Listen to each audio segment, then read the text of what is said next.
అందరికీ నమస్కారము. మనము ఈరోజు రేషన్ షాపులకి విజిట్ చేయడం జరుగుతుంది.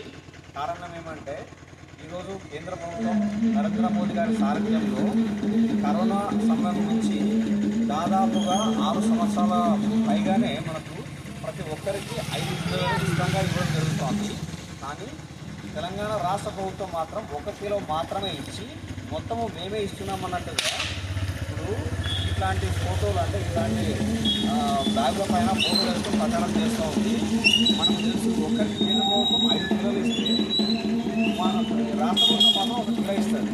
అంటే 6 కిలోలు ఒకరి మీద ఒక కుటుంబానికి 4 ఉన్న దాదాపుగా 6 నెలల 24 కిలోల రేషన్ వస్తుంది. అంటే రేషన్ బియ్యం వస్తున్నాయి. ఇది కేవలం దీంట్లో 24 కిలో రేషన్ పడుతుంది అసలు.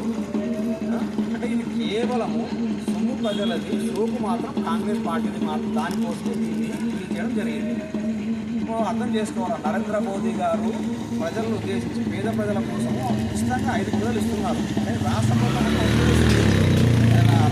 కూడా 5 కిలోలు ఇవ్వచ్చు కదా, ఇవ్వదు. ఇట్లాంటి వేస్ట్ ఖర్చు మాత్రం చేస్తుంది. ఎందుకంటే ప్రచారం కోసం, కేవలం ప్రచారం కోసం వాడుకుంటారు.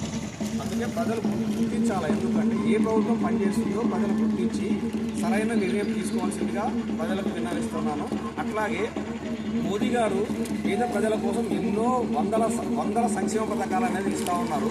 కాబట్టి మనం ప్రజలు అర్థం చేసుకొని మనం ఏదైతే మోదీ గారు సారథ్యం ఉన్నటువంటి భారతీయ జనతా పార్టీని గుర్తించి తెలంగాణ రాష్ట్రంలో కూడా భారతీయ జనతా పార్టీ అధికారంలో రావాల్సిందిగా ఇస్తారని ఉద్దేశంతో ప్రజలకు విజ్ఞప్తి చేస్తున్నాను. నమస్కారం.